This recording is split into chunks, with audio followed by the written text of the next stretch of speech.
નમસ્કાર મિત્રો, મારી ચેનલમાં તમારું ખૂબ ખૂબ હાર્દિક સ્વાગત છે।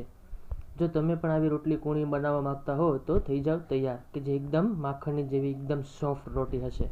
તો એના માટે તમારે સર્વપ્રથમ તો એક સુંદર મજાનું સ્વચ્છ વાસણ લેવાનું છે કે જે દરેકના ઘરમાં હોય। ત્યારબાદ તેને તમારે ઘઉંના લોટ ચાળવાનો રહેશે। ઘઉંનો લોટ ચાળતી વખતે તમારે ચાળણીનો ઉપયોગ કરવાનો છે કે જે એકદમ ઝીણી અને બારીક હોય કે જે આપણે મમ્મી ખાસ કરીને ચાળતા હોય। ત્યારબાદ તેમાં જરૂરી માત્રામાં તેલ ઉમેરવાનું રહેશે।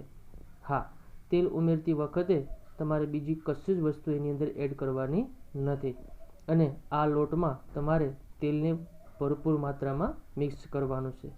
જ્યાં સુધી તેલ અને લોટ બંને એકદમ મિક્સ ન થઈ જાય ત્યાં સુધી તમારે એને કમ્પ્લીટ કરવાનો રહેશે। તેલ સાથે કણે કણમાં મિક્સ કરવાનો છે લોટને। મિક્સ કરી દે ત્યારબાદ લોટનો એકદમ રંગ બદલી જશે, વ્હાઇટમાંથી સેજ ડાર્ક ઉપર આવી જશે। ત્યારબાદ તમારે કોઈ પણ વસ્તુ વધારાની એડ કરવાની નથી, લોટને બરાબર આ રીતે ભૂંજી લેવાનો છે। હા, એક વસ્તુનું ખાસ ધ્યાન રાખજો મિત્રો, લોટ ભૂંજતી વખતે તમારા હાથ ચોખ્ખા હોવા જોઈએ કે જેથી કરીને બીજી કોઈ વસ્તુ એમાં ન ભળી જાય।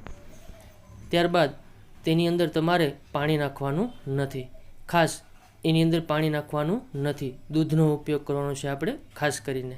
તો આની અંદર આપણે જરૂરી માત્રામાં દૂધ ઉમેરવાનું છે। દૂધ પણ તમારે ગાયનું હોય, ભેંસનું હોય, તમે કોઈ પણ પ્રકારનું દૂધ લઈ શકો છો।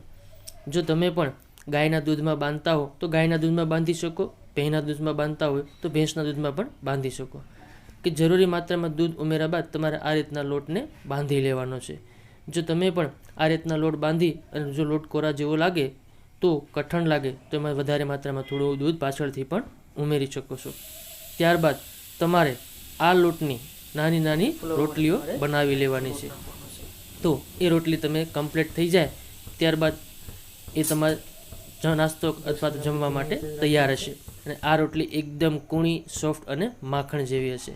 જો તમે પણ આવી જ રોટલી બનાવવા માગતા હો તો આ વિડીયો જરૂરથી જુઓ અને લાઈક કરો, શેર કરો, સબસ્ક્રાઈબ કરો કે જેથી કરીને જેને રોટલી નથી આવડતી એ લોકો પણ બનાવી શકે અને જેને આવડે છે એ લોકો પણ પોતાની રીતમાં સુધારો કરી શકે।